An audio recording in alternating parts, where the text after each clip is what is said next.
Yabu, ¿cuál es el primer recuerdo de tu infancia? El primer recuerdo de mi infancia, em, te podría decir que era sentada bajo unos árboles africanos. En Guinea, por ejemplo, en Guinea-Bissau, es muy típico el típico árbol que es de mango. Yo Ujú. estaba en unos árboles de mango que daban muchísima sombra y recuerdo que estaba con mi muñequita cosiendo, o sea, cosiéndole la ropa a mi muñeca, que no es como aquí que a lo mejor viene ya una Barbie súper fabricada y allí es como que le tenías que hacer tú su ropa ¿Y y resultaba muy interesante. qué edad crees que tenías entonces? Creo que tendría 6 años por ahí, te diría. Entre 6 y 7 añitos. ¿Y recuerdas a tus padres en aquella época? Sí, perfectamente. ¿Nos puedes hablar un poco de ellos?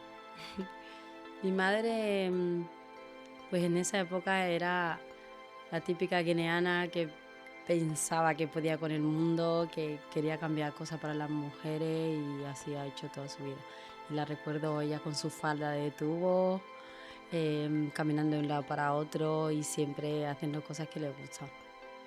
Sí, la recuerdo. Mi padre, pues tengo pocos recuerdos en verdad de mi padre, porque no tengo tanta relación con mi padre, pero sí, también lo recuerdo más que nada la primera vez que nos vimos.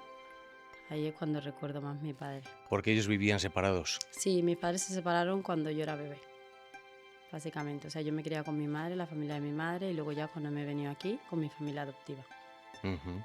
¿Y tu padre era guineano también? No, bueno, brasileño, sí.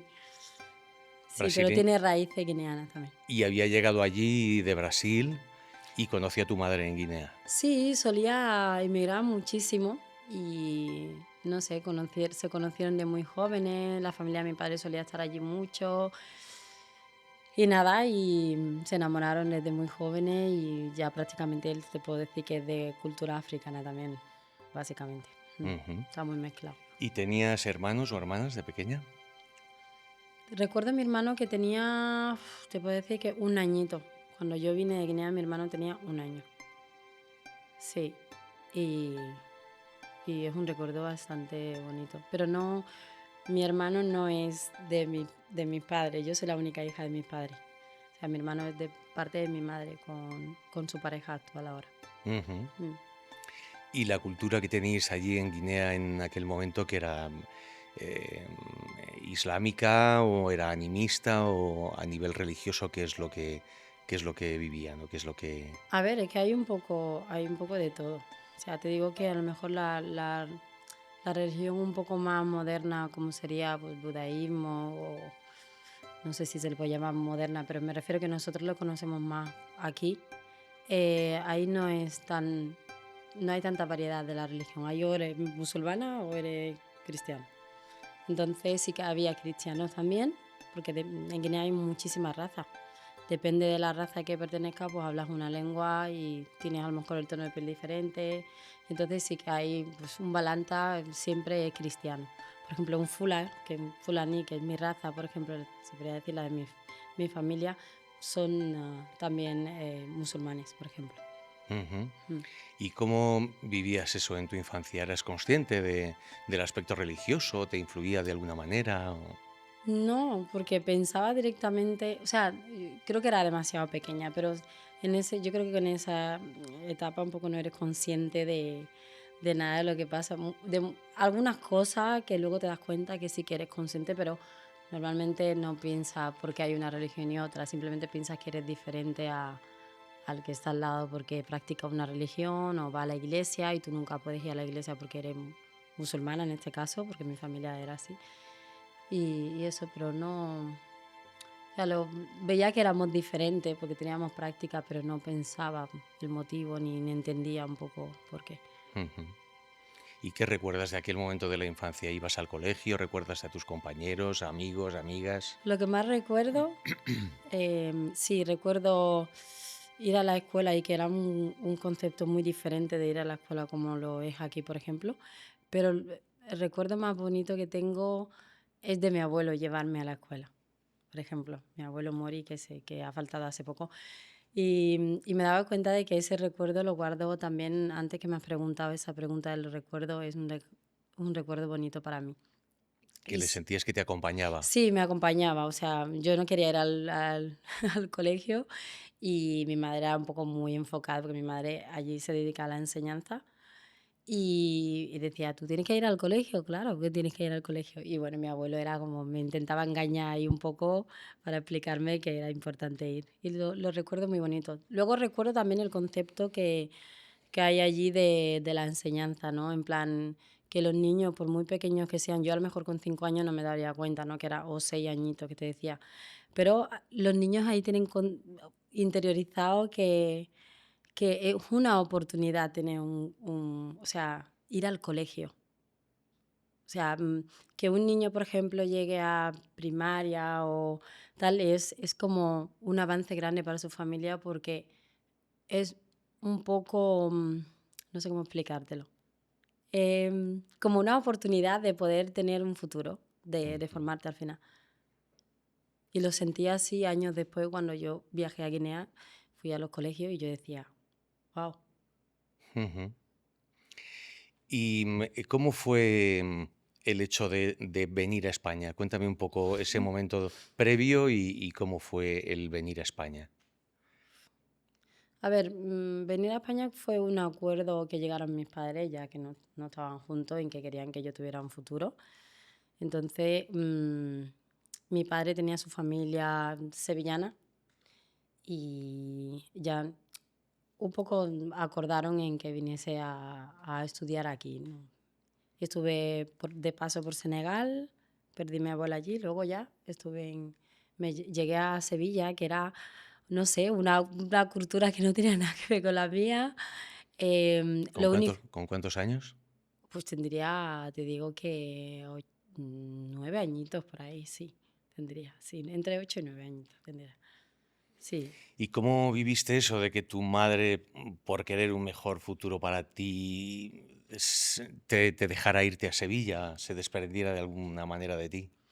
Pues mira, no lo veía así un poco, a lo mejor ahora ya con todas las cosas que ha pasado, todo lo que he tenido que adaptarme y entender que perteneces a dos culturas diferentes y aceptarte a ti misma, pero al principio lo veía como, vale, es una oportunidad, me vengo a otro país, voy a poder estudiar, voy a tener un futuro. Yo lo tenía interiorizado así. Luego viene la parte dura, claro, que no estás con tu familia, te tienes que adaptar a una cultura nueva. Que no tiene nada que ver con lo que habías vivido, tú tienes una manera en tu cabeza de ver la vida, a lo mejor, aunque fueras pequeñito, ¿no? Ujú. Y de repente decir, bueno, podía haber caído en otro lado que en Sevilla, en un pueblo súper pequeño, que súper orgullosa, ¿eh? Ya te digo que yo amo esa parte también de mi vida y de hecho soy una persona que ama muchísimo Andalucía, o sea, para mí Sevilla es la ciudad que me ha visto crecer y me encanta. Pero sí, fue un choque cultural. Pero ¿cómo fue? O sea, esa llegada, porque claro, tú sales de una cultura musulmana a un país distinto, con 9 años, sin tu madre, que era un poco, y sin tu abuelo, que eran los que estaban ahí, pero ¿te acompañaron de alguna forma? O sea, ellos estaban ahí contigo también, tu madre y tu abuelo de alguna forma, o se incorporaron a tu vida sevillana después? No, o sea, mi madre yo creo que hizo un ejercicio un poco chungo. Yo que ahora que soy madre lo pienso que es bastante chungo porque es difícil cuando tienes que dejar a tu hijo ir. O sea, aunque sea o sea, un acto de amor de decir, bueno, sé que le va a ir bien, sé Ujú. que le estoy mandando a que tenga un futuro, a que tenga una vida. Pero es verdad que para mí era como que al cabo del tiempo, ¿dónde estoy y por qué? Y esto no es tan bonito como yo me pensaba que era, que a ver qué está pasando aquí, cómo me adapto aquí. Pero mi padre tenía ya su familia, entonces yo vivía con mi padre y su familia. Y mi madre ya tenía su vida en Guinea, estuvieron conmigo en Senegal un tiempo antes de que viniese y ya cuando estaba ya aquí yo estaba con mi familia sevillana, que era la pareja de mi padre entonces. Ajá. Sí. Y cuéntame cómo fue esa adaptación al colegio sevillano, ese aterrizaje. Fue muy guay, ahora a lo mejor no se me nota tanto el acento, pero te imaginas, era la única negra del sitio, del pueblo, pero he recibido muchísimo cariño. Esto que dicen muchas veces, No, porque he recibido como actitud de, no sé, xenófobo. En mi caso, te puedo decir que al revés, era como que la gente me protegía un poco por ser la diferente, porque al final era buena niña. Bueno, ahora no sé si lo sigo siendo, pero en su momento era buena niña. Quiero decir que yo estudiaba, que era muy estudiosa, que tenía claro que quería tener mi futuro y además lo tenía muy interiorizado, que venía de un país a buscarme la vida y que yo no podía decepcionar a mi familia, que tenía que hacerlo bien. Ujú. Entonces eso a lo mejor es un pensamiento un poco, siendo tan pequeña, que lo tengas tan interiorizado, es duro y a la vez, pero bueno, también forja un poco el ¿Y carácter. sentías mucha presión por eso, por la responsabilidad que te daba la situación? Sí, un poco sí. Un poco sí, porque me veía como que era, me sabe muy mal decir eso, porque ya te digo que amo mi familia y creo que al final todo lo que me ha pasado a lo largo de estos años y con mi vida y todo, pienso que soy como soy al final por todas las cosas que me han pasado y todo lo que he vivido, ¿no? Pero pienso que al final eso puede pasarle a mucha gente que ha inmigrado, ¿no? Como que tienes la responsabilidad de pensar que tienes que ayudar en tu país, ¿no? Que es tu obligación. Y sí, si lo haces como un acto de amor porque te sale o porque quieres, o porque piensas que tú tienes más y que tienes que ayudar a los demás, me parece súper bonito, pero como que sea una obligación o que siendo tan pequeño tú pienses que esa es tu obligación, no es fácil, la verdad. Ujú. Y entonces tú llegas a Sevilla y te encuentras allí con la familia de tu padre. ¿Y cómo transcurre ahí la adolescencia y toda esa etapa en Sevilla? Uf, que tiene parte dura. Tiene parte dura porque, aparte de que me tenía que adaptar, que mi padre nunca estaba prácticamente porque siempre estaba viajando fuera, la que entonces era, viví un poco la historia de la Cenicienta negra, por decirlo de alguna manera, con esa mujer y es un episodio de mi vida que me cuesta mucho contar porque am, había un poco de maltrato psicológico y todo eso y lo pasé bastante mal porque no tenía ni a mi madre ni a mi padre y estaba con otra familia, no recibía los tratos ni el amor que tendría que recibir con esa edad y sin embargo fue bastante duro para mí, la verdad, porque a lo mejor es algo un poco personal, me cuesta mucho hablar de esto, pero yo era una niña que se acababa de llegar de Guinea, que no, casi no hablaba la lengua. Entonces, esta señora tenía como un poco de celo, no sé, hacia Era mí. la que era la mujer de tu Sí, padre porque allí. era hija de mi padre con otra persona, ¿no? Entonces, ella tenía como interiorizado que mi padre viaja mucho a Guinea, suele irse mucho. Entonces, de que si yo estuviera ya en Sevilla, que ya no iba el irse, ¿no? Un poco hay gente que, bueno. Y no fue así. Entonces, claro, yo ya estaba aquí, ella se veía que tenía que cuidar de mí, mi padre casi nunca estaba, yo pues me la pasaba estudiando en el patio en un invierno, a lo mejor sin cenar, y estaba del gano lo siguiente, o sea, tenía que pasar 8 veces para que me vieran. Y entonces lo pasé bastante mal porque eran todos gritos, era todo mm, una manera de educar que yo ahora sí lo pienso y digo, mm, entiendo que fuera una etapa difícil. Hasta que luego los asuntos sociales decidieron que yo estaba sufriendo maltrato en esa casa y que no tenía que estar. Y ahora viene la parte bonita, que es la parte que estoy con mis padres adoptivos. Ujú. ¿Y qué pasó cuando ese traslado cómo fue? Porque claro, tu padre, aunque no estaba mucho, pero de alguna Sí, forma venía de le vez en estaban cuando. quitando a su hija, ¿no? A ver, ¿Cómo fue fue, eso? fue duro para él porque pensaba más que nada en lo que, o sea, el que dirán, ¿no? Es un Ujú. pueblo pequeño, al final todo el mundo nos conocemos y que de repente pues tu hija se va a ir a vivir a la casa de al lado, porque encima mis padres, es una historia rara, mis padres adoptivos eran los mejores amigos, o sea, ella era la mejor amiga de mi madre, de mi madre, o sea, adoptiva, o sea, de Sí. mi madrastra, por decirlo de alguna manera, de la pareja de Ajá. mi madre. Entonces se conocían, se habían criado juntas. Entonces imagínate que, claro, que iban a decir en el pueblo, que me he ido a vivir a la casa del lado porque había pasado todo, cuando en realidad había muchas actitudes que a lo mejor no voy a contar porque no nos vamos a llevar aquí 8 años, pero sí que ya de fuera la gente lo veía, ¿no? Que yo estaba sufriendo una situación chunga en casa. Pero no era solamente conmigo, porque mi padre tenía tiene una hija o sea, tengo una hermana de los dos, de parte de los dos, Ujú. y mi hermana ha sido toda la vida también criada con esa educación, esos gritos, esa manera de vivir, que no es nada sana. Mm.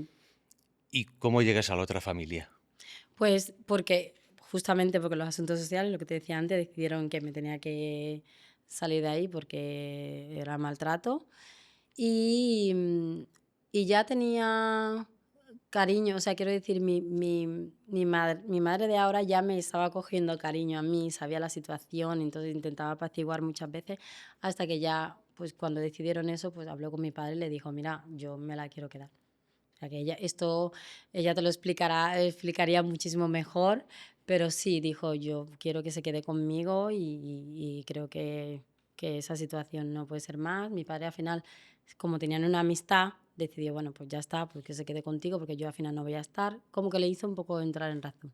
Pero Ujú. recuerdo que para mí fue un volver a nacer otra vez. Yo estaba sufriendo una situación que me tenía trastornada, ¿Con cuántos años tendrías en ese momento? te diría 12 13 añitos, por ahí, o sea, en todo Ujujú. ese periodo de tiempo. Pero eso, y de repente fue como si me hubiesen salvado la vida, ¿no? Fue como, venga, ahora empieza lo bueno. Y lo recuerdo, nunca se me olvidará con mi tía Conchi, que era como mi segunda casa en el pueblo. Las dos habían tomado esa responsabilidad de hacerse cargo conmigo. Y me parece un acto súper bonito de amor. Lo recuerdo y me emociono todavía porque era como, ya lo hemos conseguido, saliendo las dos, las tres ahí en plan, ya lo hemos conseguido, ya está, que ya está. Y mi tía Conchi además que tiene un arte hablando y es una persona con un corazón inmenso, igual que ella también. Sí. ¿Y cómo crees tú que se transformó tu vida en ese momento al hacer ese paso? Porque ya tenía una normalidad que a lo mejor yo no entendía como tal. Un hogar, una familia. No sé, ya podía vivir una vida de una adolescente normal. Aunque luego tampoco fue todo tan normal, pero eso, tenía una vida ya normal, ya podía, ya no me castigaban sin cenar, ya podía pensar que realmente podría hacer algo importante como formarme bien, tener amor, no sé, me iban pasando, es que son cosas que no puedo explicar, creo, pero que me iban pasando cosas ya normales, tenía una habitación donde dormía y dormía tranquila, tenía una hermana a la que amar pequeñita también, porque yo llegué a esa familia, a la familia, a la casa de mis padres adoptivos y luego estaba mi hermana pequeña, bueno, la mediana, por decirlo de alguna manera. Y ya tenía un hogar. Para mí fue un cambio grande, o sea, muy guay. Además mi madre es como muy religiosa, ella eh, me, me inculcó mucho el estudiar y de hecho, nunca se me olvidará y siempre se lo he dicho, que le agradezco mucho el hecho de que te hablo casi de 16 añitos por ahí, Ujú. 15, 16 años, ya en la foto de mi habitación, en el escritorio, lo que veía son un montón de niños de Guinea-Bissau. Pero mirando a la cámara, o sea, es impresionante esa foto. O sea, siempre que decía no voy a estudiar, tenía que estudiar. Al final lo miraba y decía, venga, que yo tengo una Porque oportunidad. tenías fotos ahí puestas en tu Sí, escritorio sí, de... era un póster, o sea, la gente en esa etapa, te digo, que era la etapa de hard rock, de Jonas Brothers, esas cosas, ¿no? Que las niñas tenían como póster de su cantante favorito. Ujú. Pues yo tenía una foto súper grande, o sea, impresionante, de niños de Guinea-Bissau mirándome. O sea, mirando a la cámara. Entonces yo cada vez que decía, jolín, no quiero estudiar, o me peleaba con mi madre porque no quería estudiar, miraba la foto y yo, tengo que estudiar, o sea, tengo una oportunidad en esta vida que no tienen estos niños. Que, que ella lo ha hecho como un poco para hacerme centrar, ¿no? Pero para mí era importante esa foto. Yo no sé si ella piensa que eso me iba a influir tanto, pero sí, sí que me influyó. O O sea, sea, sí, que eso fue una iniciativa suya como para que tuvieras presente sí, tu origen. y me parece precioso. Que eso ha sido un poco también algo que no has olvidado nunca, ¿no? Porque luego volviste, ¿no? Si no me equivoco, a Guinea en algún momento. Sí, volví a Guinea.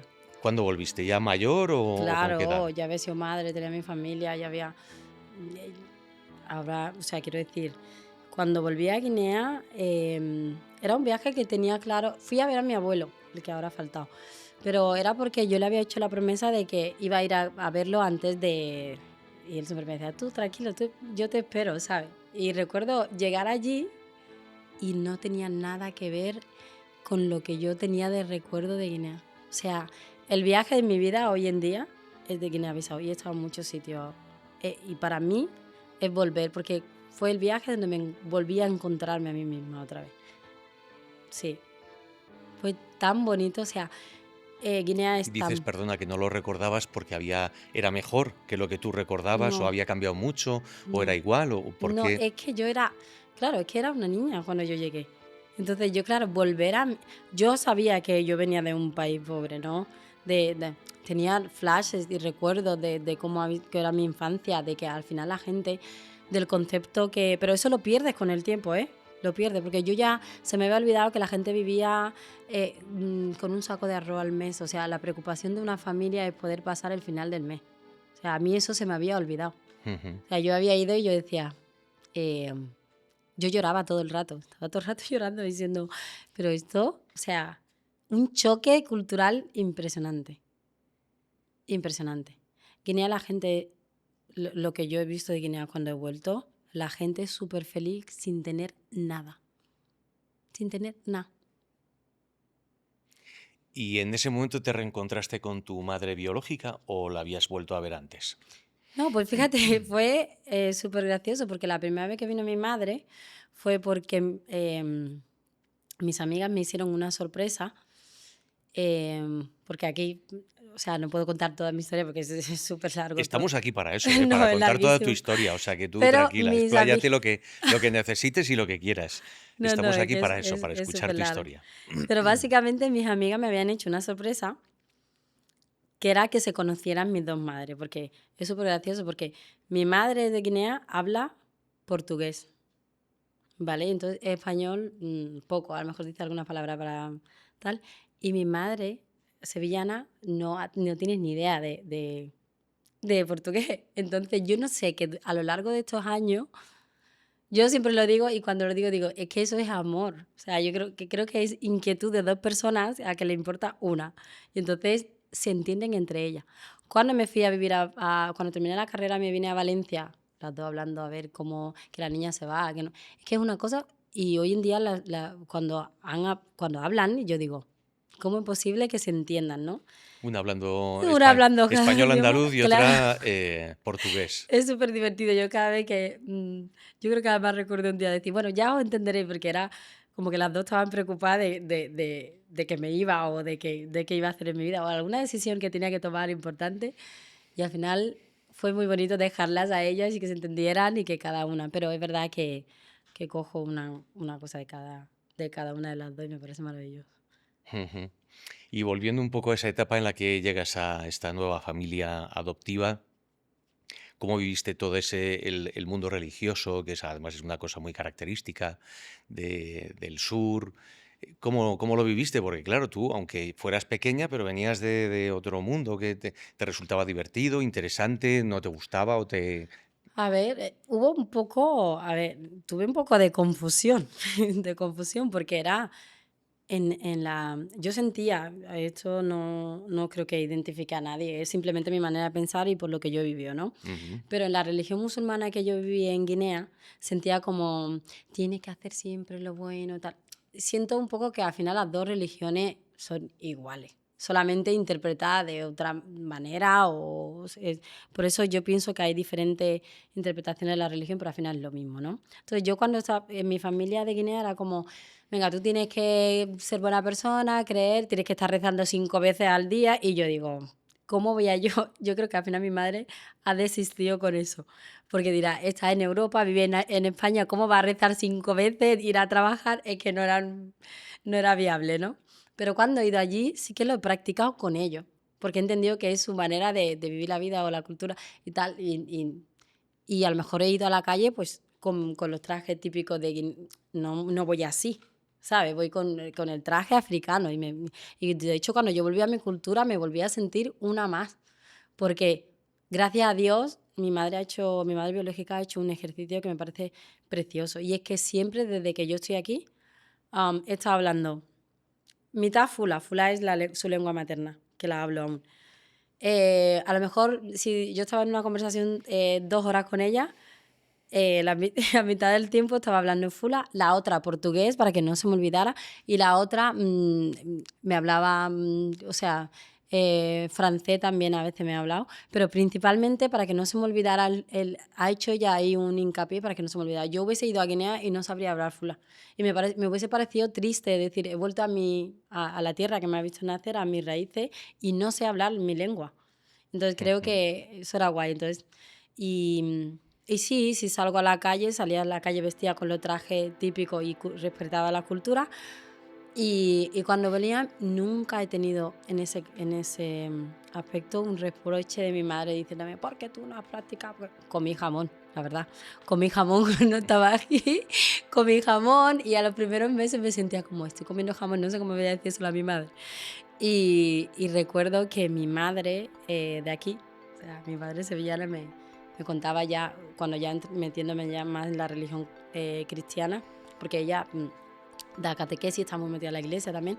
Entonces, cuando yo iba a misa con ella y tal, empezaba a comprender muchas cosas y me contaba. Yo recuerdo haberme dormido encima de mi madre, ella contándome la historia de Moisés, por ejemplo, ¿no? Y claro, y al final ellas, tanto una como la otra, igual que mi madre de aquí dijo, tú cuando seas mayor, tú decides si quieres tener la nacionalidad española o si quieres tener la nacionalidad de Guinea-Bissau. Pero para mí sería maravilloso si tú, mejor que tenga las dos porque las dos forman parte de ti. Y la otra nunca tampoco me ha reprochado porque si tú estás, porque claro, que es muy raro decir esto, pero en Guinea es como, también existe el racismo por la parte de los negros también. O sea, era como, pero tú cómo te vas a casa con un blanco o cómo vas a estar con un blanco, ¿sabes? Entonces mi madre nunca me ha dicho ni tienes que ser súper, ¿cómo se dice? Súper musulmana, ni tienes que estar con un negro, ¿sabes? Por ejemplo. Y esa parte lo agradezco mucho. Sí que han hecho las dos un ejercicio de tolerancia y de comprensión mutua muy potente, ¿no? Sí. Y vamos a seguir ahí la línea cronológica. Después de llegar ahí, como tu adolescencia, el comienzo de tener una vida social en Sevilla, siendo quien eres, ¿cómo transitabas todo eso? A ver, hoy en día lo hablamos, pero de una manera divertida. Porque ahora no tengo tanto acento, porque ya yo ya bastante tiempo que estoy fuera. Pero era tanto cuando me relacionaba con la gente, que era una negra andaluza, ¿sabes? Con su acento. Y eso al final me ha hecho tener un sello diferente, ¿no? Un sello personal. Y creo que fue diferente esa adolescencia porque no sé cómo explicártelo, a ver cómo lo diría para que se entienda. Fue una adolescencia un poco donde a veces me sentía un poco perdida, de decir, pero yo a qué cultura pertenezco, ¿no? En plan, pero creo que he tenido una buena adolescencia. Solamente quitando también el hecho de que, por ejemplo, yo en Guinea, hasta que me vine, nunca había visto un anuncio de un preservativo, por ejemplo. Tú imagínate, y aquí sexualmente la cosa es más abierta. Tú imagínate, yo me sentía como, con respecto a mis amigas, muy, no sé cómo explicarlo, como que no tenía nada, ninguna cultura sexual. ¿Sabes? Tú allí no tendrías una conversación con tu madre de lo que es un preservativo o era lo normal a lo mejor que en la calle, o sea, que en la tele vieras, bueno, que no había tele tampoco, Ujú. pero que vieras un anuncio de un preservativo. Entonces yo cuando yo lo veía aquí todo, que ya había sido más mayor y dices tú, bueno, han pasado años, ¿no? Como que ya va con 14 15 añitos, pues ya 16 años por ahí, tiene que ser ya un poquito más, pues yo era muy verde en ese aspecto. De hecho, mi madre, cuando nos juntamos y hablamos de esto, se ríe un montón de las preguntas que yo le hacía que no haría a un adolescente de mi edad. ¿Cómo qué? Sí, pues preguntas relacionadas, no sé, cuando venía es que no sé si contar eso, me da mucha vergüenza. Los anuncios de Durex que salían como con fuegos artificiales así.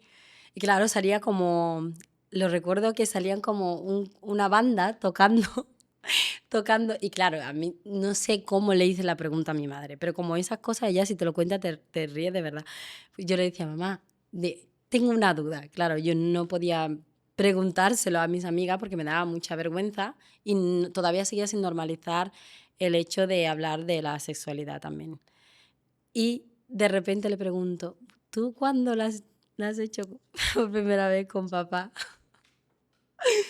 Había, o sea, me muero de la vergüenza por contar esto.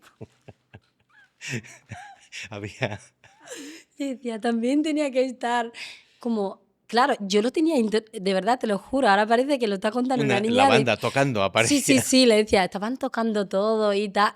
Y mi madre flipaba. Me decía, niña, pero tú esas preguntas no las puedes... Tú sabes, imagínate ella con su acento andaluz.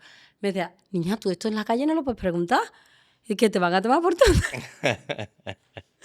Pues yo pensaba que, pues, no, que el acto sexual iba a ser una cosita así, que tenía que ser con fuegos artificiales, que algo tocando y tal. Bueno, una locura, ¿no? Pero como esas muchas cosas en las que yo veía que todavía no tenía esa picardía, pero por ese cambio cultural, o sea, en Guinea, en la vida vas a tener una conversación de lo que es el sexo o cosas así con tu familia, ¿no? Ujú. Y al final mi madre también la han criado con esa cultura y aunque ella es una mujer siempre que ha luchado por los derechos de las mujeres, de hecho ahora en Guinea votan porque, sobre todo en la comunidad de Capu, porque mi madre ha estado ahí pico pala, ella se dedica a la enseñanza, pero también ha luchado muchísimo por los derechos de las mujeres de Guinea al voto. O sea, ahora las mujeres pueden votar en Guinea, me parece una cosa, ¿Hace cuánto? pues hace ya 2 años, O porque sea, ya se desde metió hace 2 años pueden votar. desde hace 2 años en Kabul podían votar. Lo demás siempre ha sido camuflado. O sea, yo sigo pensando que es un avance súper grande. Cuando fui para Ujú. allá y vi, y además que muchísima gente la quiere porque es una persona que, que dentro de sus posibilidades de no poder hacer nada, porque es una política de hombre, un país de hombres, verse que ella ha podido dar un poco su aportación al ser una persona que se dedica a la enseñanza, a poder ayudar un poquito, a meterse poquito a poco en los partidos políticos, no que ella de política no le gusta nada, Ujú. pero de decir, venga, pues no pensáis que dar su voz y ser tan... Yo creo que mi madre ha sido una persona muy abierta de mente para el sitio donde ha nacido. De hecho, por eso ella a mí nunca me ha reprochado de si estoy con un blanco. Ella normaliza que yo me he criado en una cultura y que ahora mi forma de vivir es otra, ¿no? Y Ujú. que ni está una mal ni otra bien, sino que otra cultura diferente. Y luego, después de estar en Sevilla, tú allí terminas tus estudios y te vas a algún sitio, Valencia. te vas a Valencia. ¿Qué estudias allí? En Valencia hice el máster porque yo quería montarme mi propia academia de inglés.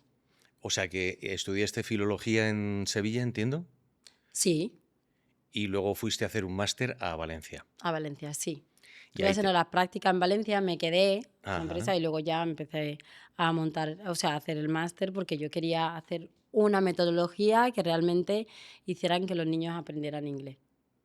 Ajá. ¿Y eso de qué te... O sea, cómo te surge esa idea? Porque mis dos madres son profesoras. A ver, Y porque tú yo ya había entendías que estudiado hacía falta una filología. manera distinta de enseñar a los niños Claro, el es que yo inglés, ¿no? creo que, a ver, parezco yo aquí ahora el de 8 bel. ¿Inglés se enseña mal? No, no quiero entrar ahí. Pero sí que creo que todo lo que nos ha generado como una experiencia divertida y que se ha enseñado con amor o con diversión, y más con un niño de 0 a 3 años, tiene que ser de una manera que le genere impacto, ¿sabes? Que sea divertido, o sea, un niño de yo he conseguido con nuestra metodología que un niño de 1 añito, 2 añitos esté deseando que empiece la clase de inglés, porque se lo pasa tan bien y que diga palabras en inglés y que está aprendiendo el inglés a la misma vez que está aprendiendo su lengua materna. Y a mí me parece eso bonito. Y como yo esa metodología la empecé a hacer con el mío, desde que Ujú. era bebé le hablaba ya inglés en casa y yo con mi Patrick hablo inglés. O sea, no hablo Tienes un hijo que tiene ahora, ocho ¿cuántos años? añitos. 8. Mm, Entonces llegas a Valencia a estudiar el máster con la idea de eso, de sí. crear este método de enseñanza en escuelas infantiles y lo implantas allí, empiezas a trabajarlo. ¿En qué punto estás Sí, con eso? recuerdo mis paseos con el coche. Bueno, yo tenía el coche hasta hace poco.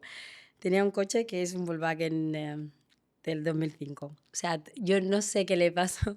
Se ve que tienen como un defecto de fábrica que se cae el techo, ¿no?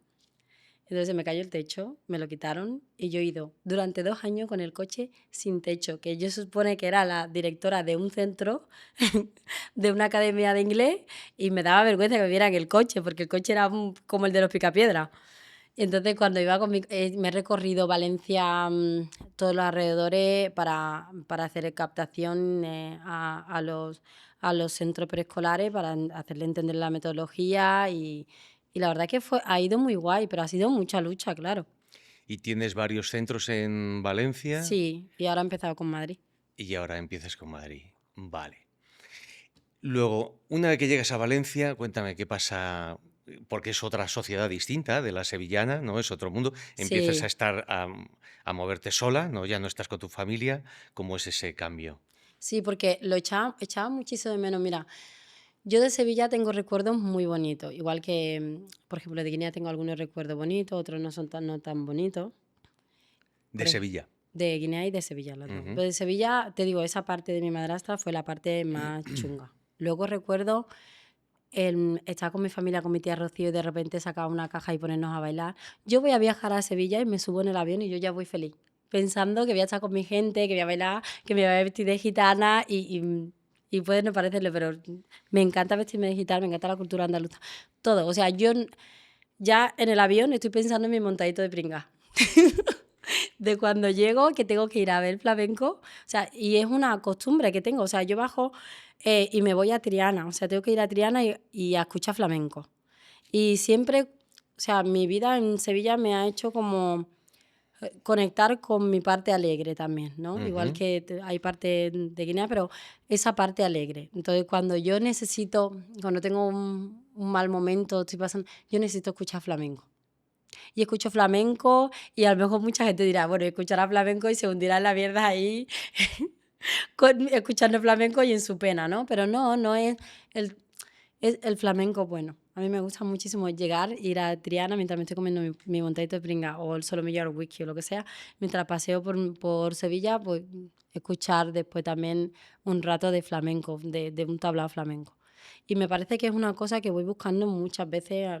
Y claro, en Valencia no he encontrado sitio, que seguro que hay, ¿eh? Pero que al principio, esto que no conoces, que hay, hay otras cosas en la ciudad donde vives, ¿no? Ujú. Y esa parte la echaba de menos, la alegría de la gente, no sé, yo llegaba y mi tía Rocío a lo mejor la veía hablando de balcón a balcón con la otra vecina, ¿no? Niña, que ha hecho fuchero. Vale, pues vente. Cosas así. O sea, yo me he sentido tan arropada en Sevilla que no podría explicarte todo lo que me ha dado esa ciudad. ¿Y cómo fue el tema del máster y eso, el vivir allí en Valencia? ¿Qué pasó allí?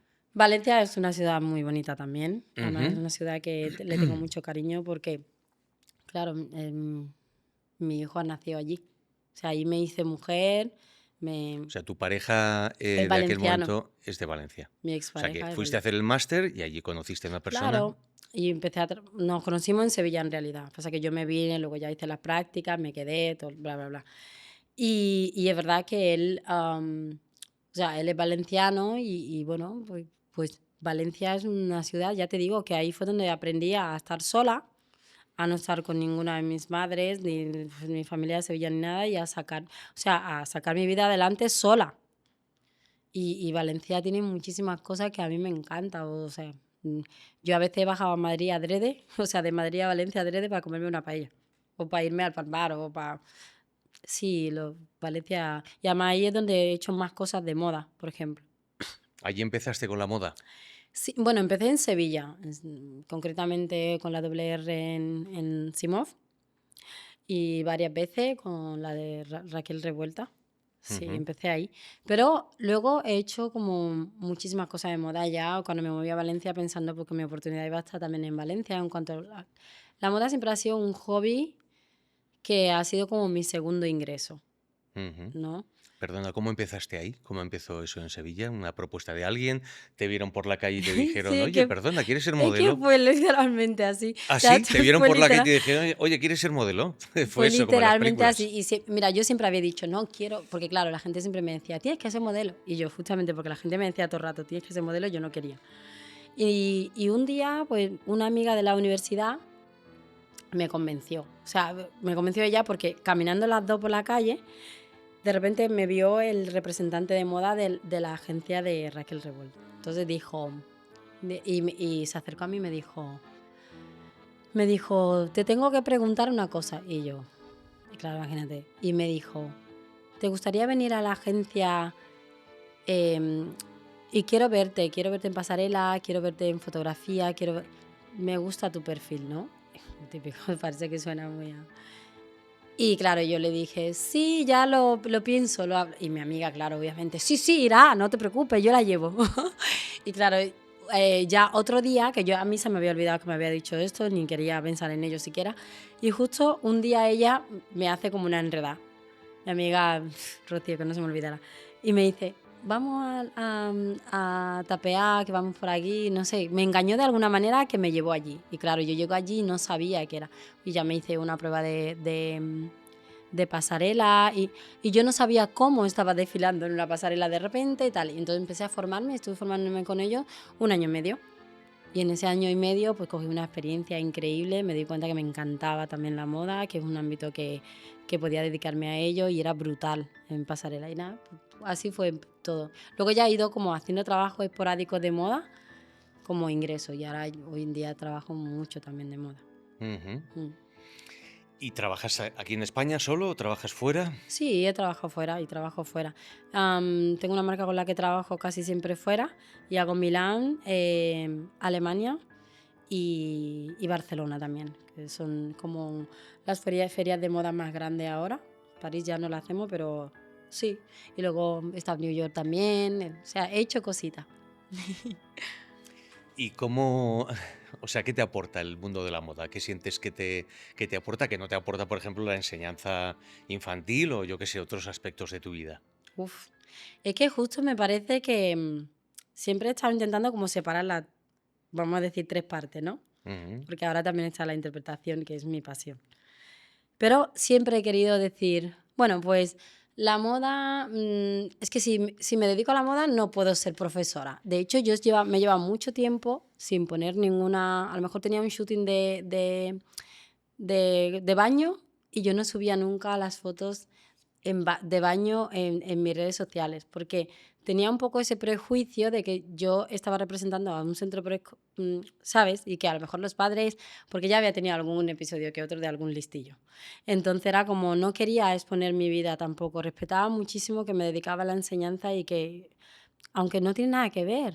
O sea, me di cuenta con el tiempo, ahora ya Claro, más son madura, cosas distintas, ¿no? claro, ahora ya madura, pero en su momento no lo ves así, ¿no? Y yo ahora pienso, pero vamos a ver, si yo ahora soy capaz de ponerme el moño harto y tirarme en el suelo con un niño de 2 años y estar hablando con él en inglés y crear una experiencia divertida, y soy capaz de estar en un shooting y corresponder a lo que se me pide en el shooting, igual que si estoy haciendo una grabación o porque estoy haciendo una serie o lo que esté haciendo, ¿no? Ujú. Entonces, al final amo cada una de esas partes y me doy cuenta de que sí, yo me voy a dedicar mucho tiempo en la interpretación, si todo me va bien, espero que sí, pero al final a mí me encanta la enseñanza también, es una parte de mí, no quiero separarlas todas las partes. Al final yo soy Yabu, me gustan las tres cosas y no quiero dejar de hacer las tres cosas. Y es verdad que durante un tiempo me costaba poder hacer todas las cosas. No he tenido una vida fácil, por supuesto, porque yo quería hacer las tres cosas y las tres cosas me aportaban y comprendía que por las tres cosas tenía que luchar. Obviamente había momentos que como madre renunciaba a cosas, a irme fuera, a lo mejor a un trabajo, a irme meses a un trabajo, o lo que sea. Pero, y que también a lo mejor no lo he podido compaginar porque no se podía a lo mejor en ese momento las tres cosas y he tenido que elegir entre una cosa y otra. ¿Y cómo ha sido eso para ti? Porque tú te planteas eso, que no quieres renunciar a nada y tienes eso, tienes la moda, tienes la educación, tienes la interpretación también, tienes a tu hijo. ¿Cómo es eso de congeniar tantas cosas? Pues a veces ha sido un desastre, la verdad.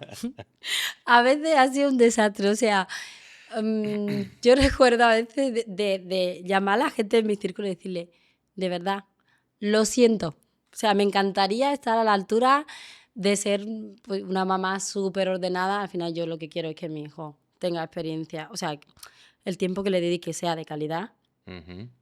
y que si yo soy al final una madre soltera, por decirlo de alguna manera, y tengo que sacar a mi hijo adelante y tengo que hacer las cosas como las tengo que hacer. Y él al final es un niño que yo no lo puedo meter en una burbuja, esa es mi realidad. Igual que mis madres, en su momento, en mi casa había una realidad de una circunstancia que vivíamos porque mi hermana estaba enferma, ¿vale? Y en Guinea también mi madre vive otra circunstancia, pues yo tengo una circunstancia como persona y yo a mi hijo no lo puedo aislar en una burbuja porque yo me tengo que buscar la vida. Ujú. Entonces al final yo lo que le quiero enseñar a él que cuando sea grande pueda hacer lo que a él le haga feliz. O sea lo que sea y que luche por las cosas que quiera. Y no que pretendo ni ser la mejor madre, ni pretendo darle ejemplo a absolutamente nadie, pero desde mi vivencia yo lo he vivido así. Al final yo creo que él va a crecer, va a ser del mundo, se va a ir y hará su vida. Entonces yo al final no quiero tener ese vacío de no haber hecho lo que yo he querido porque soy madre, por ejemplo, o porque quiero dedicarme a la moda y tengo una academia, no sé.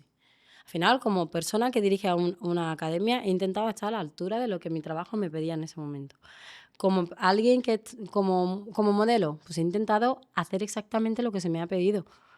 Que algunas veces lo he hecho peor que mejor. Pero que compaginar las tres cosas, por supuesto que ha sido difícil, pero podía haber dicho, no, pues no hago eso. Pero yo creo que si no hubiese tenido algunas veces ingreso de la moda, no hubiese vivido tampoco. O sea, si Ujú. no hubiese luchado por la academia, no me hubiese ido bien como me está yendo ahora. Y si no hubiese creído en mi pasión como intérprete, pues no estaría ahora haciendo cosas. Sí, que el estar luchando en distintos ámbitos Claro. te ayuda a desarrollar otras Sí, cosas, ¿no? sí, porque al final, ¿yo qué te voy a contar de la vida del actor? ¿No? Que al final hay meses que trabajan mucho, meses que no trabaja, y que si trabaja al final es con mucha lucha también. Al final yo pienso que el dedicarme a la enseñanza y estar rodeada de niños, que es una cosa que a mí me apasiona, me ayuda a desconectar un poquito de las veces que he tenido ese vacío de, bueno, ¿y por qué no? ¿Qué actor no quiere hacer ya pues, su super película, ¿no? O su super serie. Y a pensar que mi paso va a ser poquito a poco, pero que iré llegando cuando tenga que llegar. Ujú. ¿Y cómo fue la llegada a la interpretación? Pues ¿Fue después de ser modelo o sí, tenías ya curiosidad antes? después tenía curiosidad, pero nunca quise, primero porque pensaba que no me lo podía permitir, la verdad. Porque hoy en día formarse ahora ya a lo mejor hay más recursos, pero en su momento yo pensaba que no iba a poder, porque yo ya estaba primero saliendo adelante con otras cosas, ¿no? Y, y recuerdo que Carlos, que se lo agradeceré toda la vida, eternamente, es el dueño de la agencia, una de las agencias con las que trabajo aquí en Madrid, Ujú. me, y otra agencia con la que trabajo en mi agencia, yo la llamo mi agencia madre después de esta que te he dicho de doble R, ¿no? Em, la agencia de Valencia y la de Madrid, ya como que varias veces cada vez que tenía que trabajar tenía algún shooting porque yo me lo tomaba. Mi referente ha sido Naomi Campbell, ¿no? No me gusta mucho su personalidad. Se imagina ahora que se entere de eso. No se lo decimos, no te No se lo preocupes. digáis, por favor, no vaya a ser que, bueno, en algún momento siempre ha sido mi referente porque me parecía una mujer que ha tenido que luchar. O sea, su personalidad es una Ujú. cosa y otra cosa me parecía que ella en su mundo, siendo mujer en la época que ha sido y negra, que ha tenido que luchar muchísimo y me parece brutal en la pasarela. Y para mí ella ha sido un referente, igual que, por ejemplo, en la interpretación Ujú. ha sido siempre, Zoe Saldana siempre me ha gustado muchísimo Ujú. y Meryl Streep, por ejemplo, me encantaba. Pero es verdad que yo decía, bueno, venga, a lo mejor en algún momento me convierto en la Naomi Campbell negra de España. Pero es verdad que iba con muchísima fuerza en pasarela, sobre todo. Se me da bastante bien. Y fotografía fue cogiendo más fuerza. Ujú. Y me doy cuenta que el trabajo de moda lo hacía bastante bien porque cualquier cosa que se me pedía yo lo disfrutaba porque era cambiar de roles todo el rato. Entonces, Ujú. claro, se lo dijeron en la agencia en plan, yo creo que ella debería empezar o hacer algo porque incluso cuando he hecho spot de Publi se me da bastante bien, ¿no? Y era como, pues yo creo que ella debería hacer interpretación, comentárselo, tal. Y justamente una escuela de interpretación, la de Pape Pérez, pues fui un día, hablé con él y me dijo, es que tienes que empezar. Es que a mí me gusta o sea, quiero que te formes. Nada, empecé a formarme desde entonces hasta ahora. Luego he estado con Víctor Antoli también. Y llevo desde que estoy en Madrid formándome y todo guay. ¿Y qué crees que te ha aportado la interpretación Uf, de novedoso, ¿no? Porque has ido como abriendo caminos, ¿no? En distintos terrenos, distintos ámbitos. Y la interpretación, concretamente, ¿qué es lo que crees que te ha aportado? una manera de entender el mundo diferente y de entenderme a mí. ¿Cómo? Ha sido increíble. O sea, yo cuando empecé interpretación yo decía, ya verás tú, que no, porque también es verdad que empiezas siempre con esa, con ese prejuicio de que los actores no llegan, que es muy difícil, que bla, bla, bla. ¿Vale? Entonces yo decía, vale, no sé, no me estoy metiendo. Pero es que yo empecé a interpretar y yo me daba cuenta que era feliz de poder contar historia, ¿sabes? De otra manera, Ujú. ¿sabes? Y de que al final todo se mueve de la misma manera, que al final es el amor, al final siempre el amor. Amor, desamor de madre e hijo, padre e hijo, de familia, amigos, todo. Y es muy guay porque dejas de ser tú misma con todas tus circunstancias, con tus problemas, con tu tal, para meterte en la piel de otra persona, vivirlo, entenderlo en sus circunstancias y defenderlo. Y me parece tan bonito cada vez que tenía que hacer una pequeña tontería que no tenía nada que ver conmigo y era muy feliz. Ujú. Oye, una cosa, ¿qué crees tú que has tenido que superar? O sea, ¿qué cosas has superado? Porque, no sé, yo veo un poco lo que nos estás contando casi como una carrera de obstáculos, ¿no? Ha sido como, hay una cosa, venga, otra, venga, Sí. otra, ¿no? Como que has ido superando como el que está en la carrera saltando vallas, ¿no? ¿Y cuál crees que han sido así cosas importantes que hayas tenido que superar? Jolín, ahora que me estaba riendo tengo que volver a algo chungo. Bueno, oye, luego nos volvemos a reír, no sé, o nos podemos reír No, también no. de esto, Mira, para pero mí, a mí me parece, o sea, la idea de este podcast es que a través de ver tu historia o la historia de otras personas que van a estar aquí otros días, es que la gente se dé cuenta de que, bueno, yo puedo estar pasando un momento terrible, pero ha habido personas que han pasado momentos complicados y los han superado.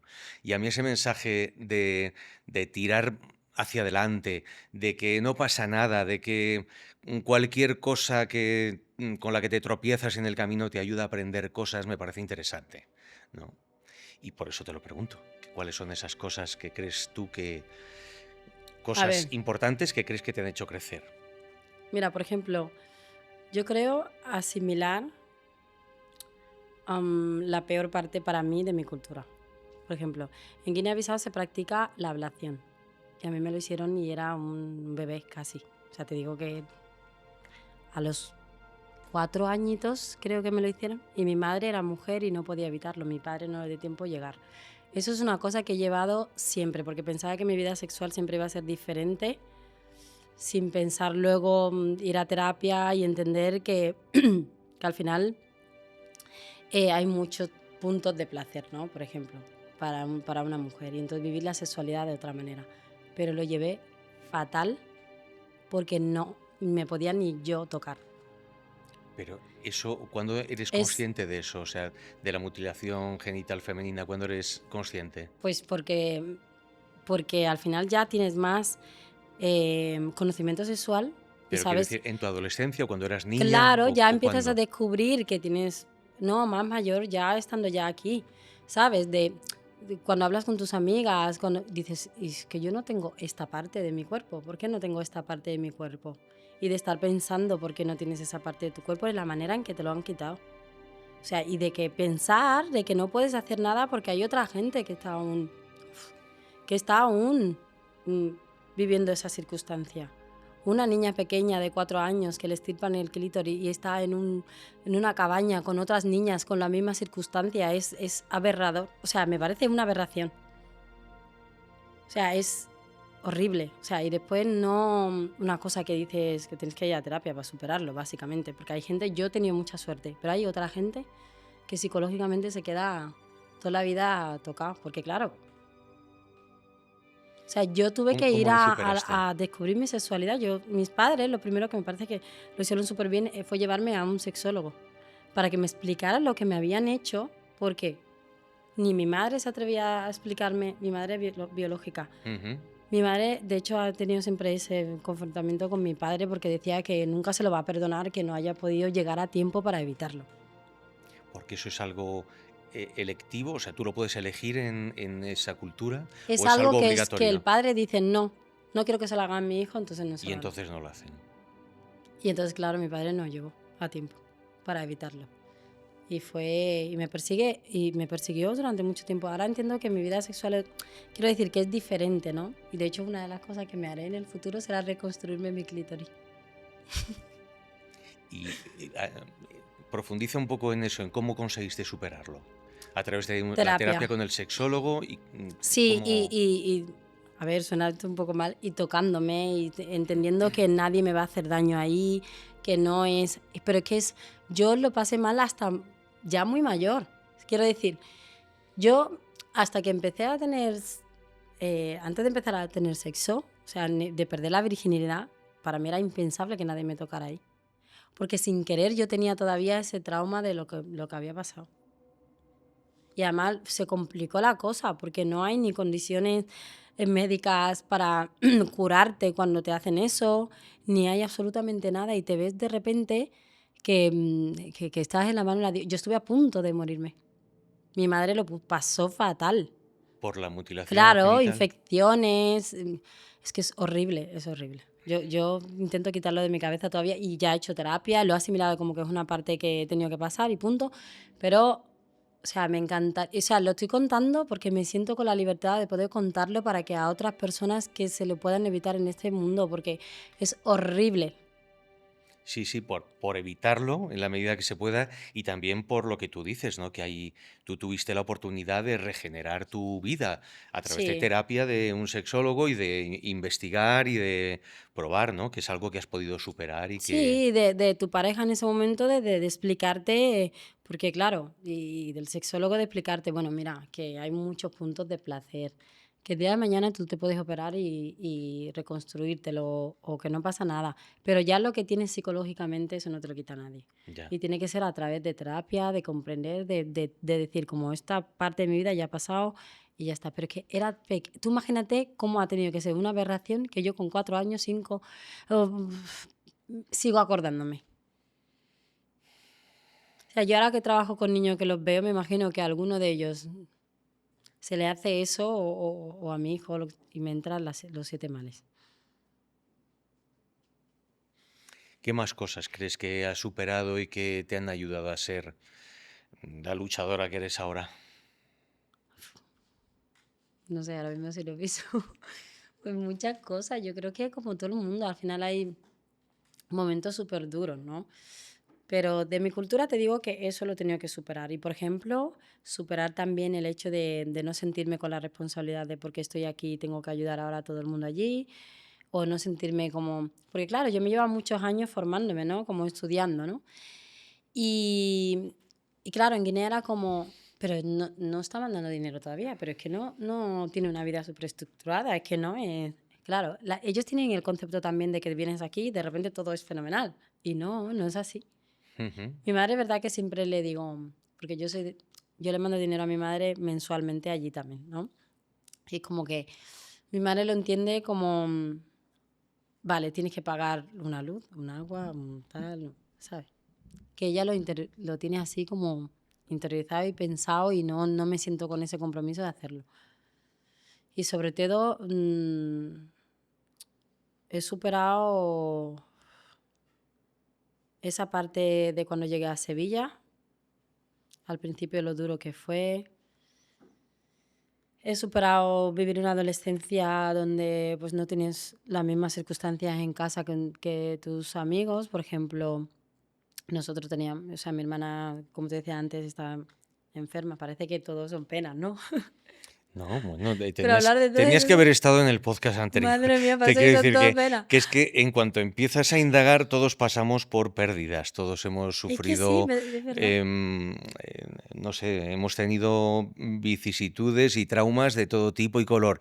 Y el que diga, no, yo lo he pasado siempre genial, miente, porque es que la vida no es eso, la vida es mucho divertirse y ser feliz y otras veces no, y otras veces pasarlo realmente mal.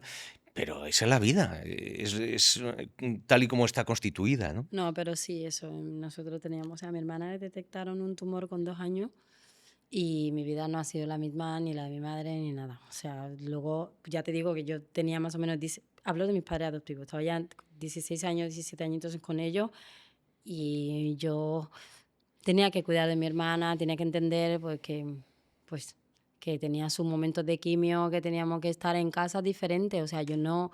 ¿Y lo pudo superar?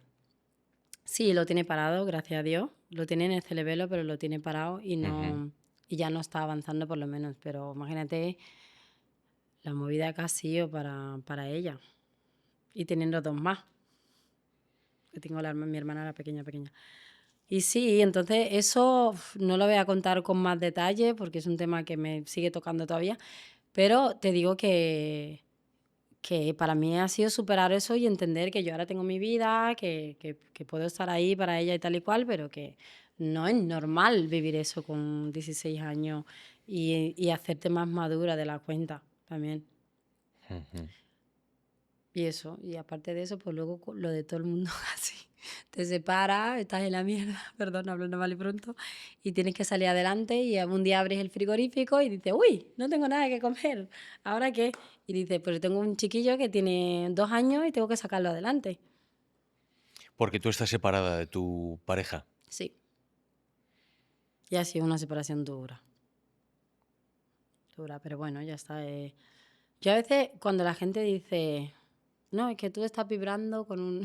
y digo, pero vamos, he tenido que vibrar en otra vida muy mal para que me pasaran todas estas cosas, pero es verdad que ahora lo pienso con más madurez de cómo afronto las cosas que me pasan, tanto lo bueno como lo malo. Ahora mismo, por ejemplo, estoy haciendo temporada en Ibiza, ¿no? Estoy Ujú. trabajando allí de hostel y cuando cierro la academia, me suelo ir esos 4 o 5 meses a hacerlo y es la segunda vez que lo hago.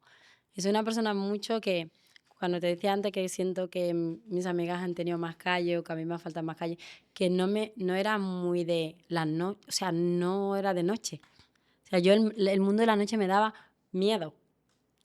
Entonces, de repente me veo que, por ejemplo, este año no, porque estoy trabajando todo el rato de día y estoy trabajando en un sitio increíble, la verdad. Tiene su esfuerzo de hacer temporada, porque vas a hacer temporada y se tiene un concepto también de Ibiza que es todo fiesta y no es tanto. Pero bueno, ¿Puedes contar un poco en qué consiste el trabajo que haces ahora en Ibiza? pues mira, yo hablo 5 idiomas, bueno, 6 con el FULA. Me gustan muchísimo los idiomas. Entonces, tanto cuando volaba como TCP en Iberia, como... O sea, que has estado trabajando también como Sí, estuve azafata de vuelo. volando como azafata. Me saqué la formación cuando Patrick tenía, creo que 5 añitos, cuando tenía a mi hijo, 5 añitos. O sea, has sido una survivor total. O sea, te quiero Survivor decir no que es sé, que eso no lo pero habíamos tocado, pero, o sea, que también estuviste trabajando como azafata de vuelo para buscarte la claro, vida. claro. Vale, estábamos en lo que haces ahora en Ibiza, Bueno, pues trabajo en recepción, o sea, en un de... restaurante de Sí, lujo. sí.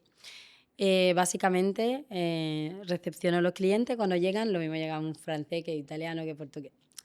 Y entonces le llevo a su mesa, lo mismo, también tenemos como varias herramientas de trabajo como el teléfono, tengo 4 teléfonos ahí, entonces estás entre recepcionando, llevar al cliente.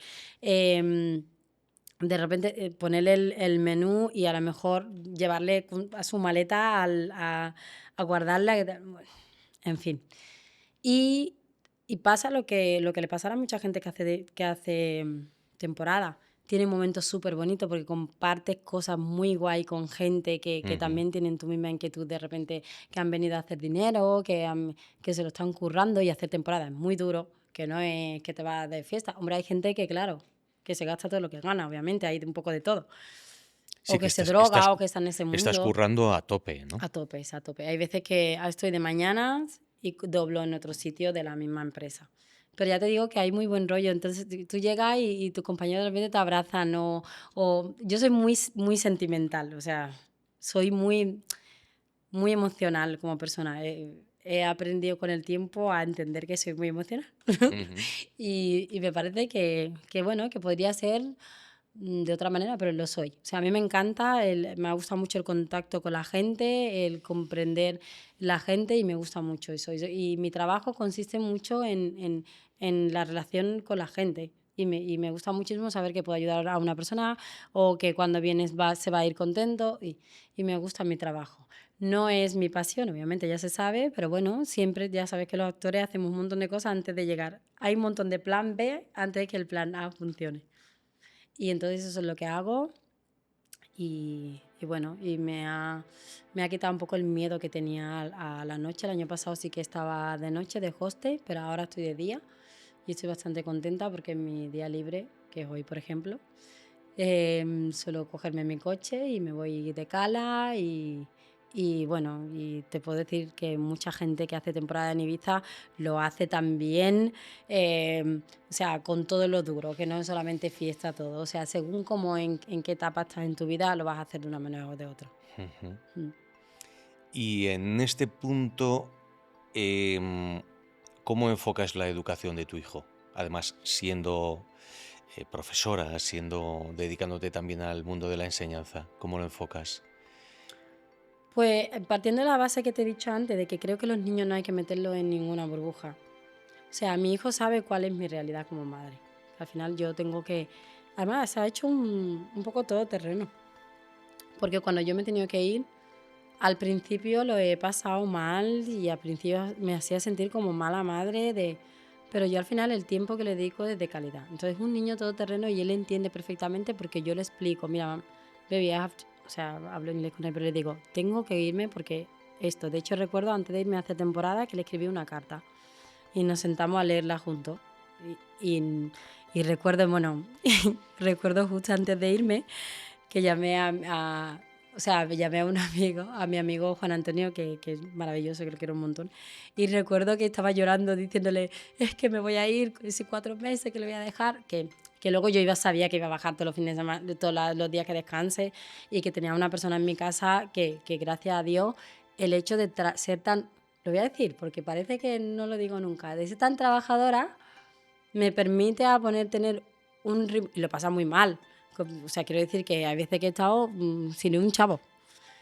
El hecho de decir, puedo tener calidad de vida con mi hijo, que me quiero ir de viaje con mi hijo, me voy, que me parece un pequeño logro para mi camino, ¿eh? No sé los Ujú, demás, pero para mí, decir, me voy de viaje con mi hijo, hago cosas como para mí, de formarme y crecer y salir adelante, ¿no?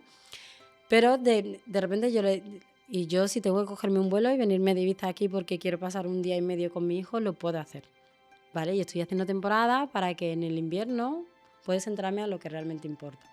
Y no sé por qué, no sé de dónde me viene, y creo que a lo mejor es de mi familia, esa cordura de decir, ahora sé que me toca hacer este sacrificio porque mi objetivo es este y nunca he perdido el objetivo. Yo creo que es lo mejor que me ha pasado, nunca perder mi objetivo, que podía haberlo perdido en muchos momentos, claro. ujú. Y eso, entonces mi hijo es un niño increíble. O sea, no es porque sea su madre y la gente de mi círculo lo sabe. Entonces yo te decía eso, que llamé a mi amigo y le decía, soy ahora mismo un mar de lágrimas que lo voy a dejar. Pero luego Patrick me da lecciones de vida muchas veces. Porque él me mira y me dice, y me coge la carita muchas veces y me dice, Mami, no worry. I know that you have to go, but I know then we're going to do many things together. O sea, como que él entiende que yo me tengo que ir ahora, que voy a venir a visitarlo, que mis 15 días que me toca, que va a ir para allá, que ha sido así, y que no he dejado de ser su padre porque me vaya. Porque está acostumbrada además de que le dejaba poquito a poco, me iba despegando poquito a poco de él y cuando me tenía que ir, por ejemplo, a Milán, cuando me tenía que ir, yo ya le explicaba la semana anterior, next week I have to go. Y cuando llegaba el momento se lo explicaba.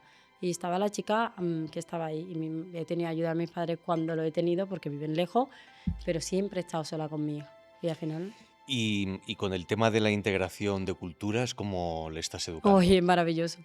Porque él, lo mismo, o sea, lo mismo le llama a mi madre que le está hablando en Fula, que le llama de repente, ahora, él habla valenciano también, que como que él lo tiene interiorizado. Él, sí, igual, en Guinea es muy típico que te llamen tu madre y ahora tienes que hablar con el primo del primo que yo ni me acuerdo ya de la mitad de la gente, pero de repente me pongo a hablar con ellos y claro, y mi hijo tiene interiorizado eso también. De repente se pone la videollamada y dice y habla con ellos, ¿sabes?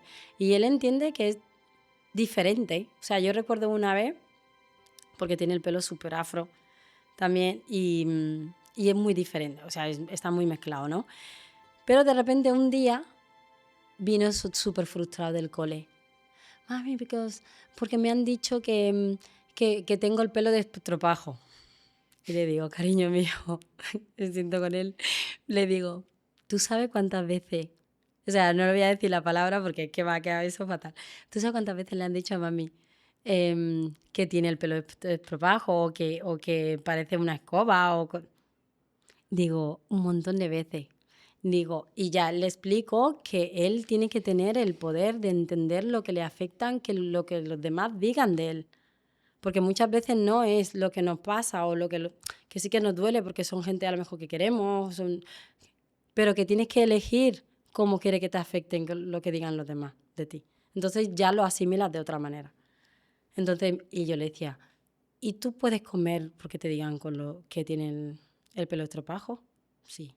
¿Y tú puedes volver a ver, ahora que le gusta Harry Potter? ¿Puedes volver a ver Harry Potter? ¿Te gusta? Sí, y puedes ser feliz y puedes ir a las montañas y puedes... Sí, entonces, ¿qué más te da que te diga esta persona que tiene el pelo así? Tienes que... Tú te sientes guapo, mírate en el espejo. También me llevo al espejo, digo, mira qué pelo tiene y tal. Es que yo creo que también la seguridad que un niño sale de casa le ayuda muchísimo a afrontarse de... Y él es un niño que cuando yo tenemos nuestro baile. Entonces yo pongo la música y bailamos nuestra canción. Y nuestra canción era de Justin Bieber con Jaden Smith, que dice Never Say Never. Entonces, claro, nos ponemos a bailar y es un niño extrovertido que no le da vergüenza hacer las cosas. A lo mejor con su edad no te ves a un niño, puede ser que sí, ¿no? Pero que esté bailando y que le da igual o que haga el tonto o que está jugando. También ser madre joven ha sido esa experiencia, por ejemplo, de poder hacer cosas así con mi hijo, de poder viajar con él y hacer del tonto. Yo cuando me voy a una cena con mi hijo, estoy con mi hijo y la cena, ni con el móvil ni con nada. De hecho, Patrick no ha tenido tablet hasta hace poco. O sea, y la tiene ahora porque en el cole la necesita. Ujú. Pero está educado así, los niños son como lo hacemos nosotros. Y es un niño extrovertido, con, por suerte o por desgracia, sus padres, yo en este caso me pertenezco a otra cultura y él ha vivido todo eso. Al final lo vive cada día. Y en este momento que te encuentras de tu vida, ¿qué objetivos tienes o en qué punto estás? Después de todos los periplos por los que has pasado, todas las aventuras que has vivido, las idas, venidas, ¿qué es lo que quieres? ¿En qué punto estás? Em, Me he dado cuenta que lo que más me gusta ahora he sido muy desastre, lo reconozco. O sea, creo que he estado muy desordenada muchas veces en mi vida, pero creo que me gusto mucho ahora como estoy. O sea, creo que cada una de las cosas que me han pasado me han hecho ser como soy y te lo juro, ¿eh? No lo digo ni porque da bien ni porque estamos hablando, no. Es que me encanta haberme conocido o estar conociéndome o aceptarme como soy con todas las cosas que me estaban pasando o lo que me han pasado. Y es muy divertido cuando ya sabes que pase lo que pase o te lleguen las cosas que te lleguen, puedes elegir la manera en que lo vas a afrontar. O sea, te hablaba antes de la temporada de Ibiza y es durísimo, no solamente por el trabajo, tanto trabajo, sino porque te encuentras gente muy flipada por la vida, la verdad, te lo digo. Y al final es como que te pasan episodios que a lo mejor yo tenía una movida en la habitación donde vivía que, que me da esta cosa de contarlo, porque no me parece ni humano, ¿sabes? Pero aún así digo, bueno, yo he venido a hacer temporada. Que puedo elegir que por lo menos mi temporada mm, acabe bien. Y al final siempre te encuentras gente con buena energía que te ayuda. O sea, en este caso mi responsable ha tenido una actitud de humanidad, de ayudarme a salir de ese lugar que me parece muy bonito. O sea, y ahora me encuentro pues, con muchas ganas de trabajar en Madrid. Ya estoy en mi pisito nuevo de Madrid.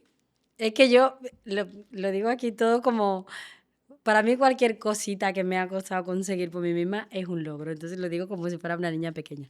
Entonces que me hace mucha ilusión, ya estoy en mi piso, ya tengo repre, las cosas están yendo bien, entonces creo que ahora nada más que puedo luchar por las cosas que quiero y ya estoy trabajando en algunos proyectos también y estoy contenta, la verdad. Y estoy deseando terminar esta temporada para bajar a Madrid ya y centrarme en lo que realmente me hace feliz y hacer bien las cosas. Qué bien. Pues no sé si quieres añadir alguna cosa más, que se te ocurra, algo que nos hayamos dejado en el tintero. No sé, nada, quería darte las gracias por invitarme. Nada, gracias a ti por venir, porque además eso que estás haciendo temporada en Ibiza y ha hecho el esfuerzo de venirse directamente para grabar el podcast hoy y volverse mañana, ¿no? Sí.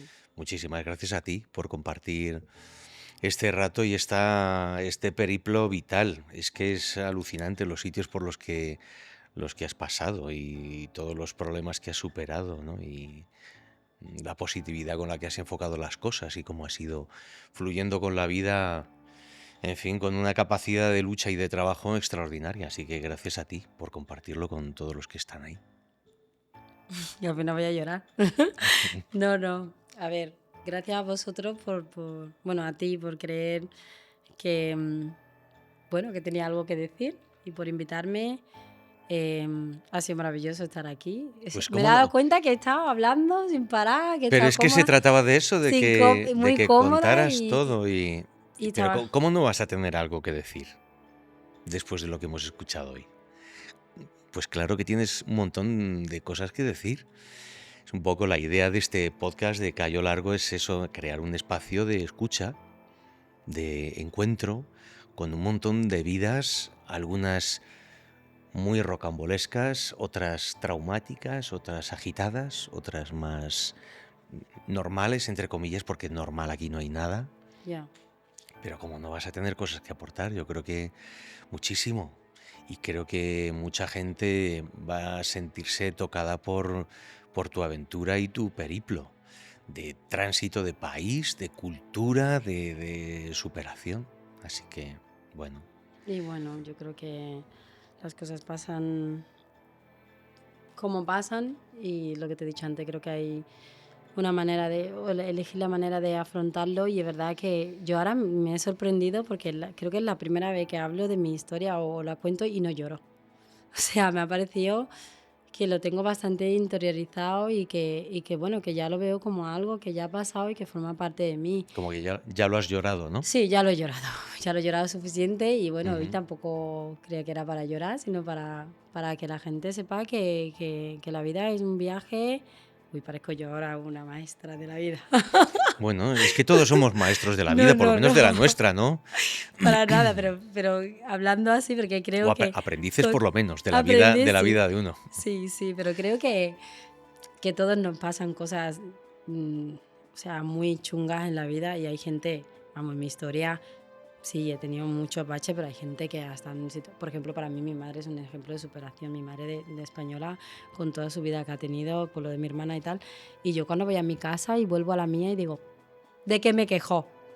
¿Sabes? Igual que cuando fui a Guinea, o sea, hay que intentar cuando las cosas nos pasan, elegir cómo afrontarlas. Yo creo que es Ya. la única manera de que las cosas vayan bien. Y estoy muy Hombre, contenta de haber estado yo aquí. creo que, o sea, que la opción de quejarnos la tenemos siempre. Eso sí, yo creo que está bien a veces quejarse. Si a uno le pisan la cabeza o le pisan el pie o le hacen daño o le clavan un puñal, se tiene que quejar. O si Sí, están abusando de él o si le tratan mal, uno se tiene que quejar. Ahora, no me instalo en la queja, sino que evoluciono o tiro para adelante o veo a ver qué hago. No me instalo en la queja, pero a veces hay que quejarse, a veces hay que llorar también. sí. No sé, a ver cómo lo veis vosotras y vosotros que estáis ahí también, que nos encantaría saber qué opináis en los comentarios, que aportéis en cada uno de los episodios de este podcast, cuáles son las cosas que aprendéis, qué cosas os aporta cada uno de los invitados o invitadas que tenemos. Así que contamos con comunicarnos con vosotras y vosotros. Es importante para nosotros también.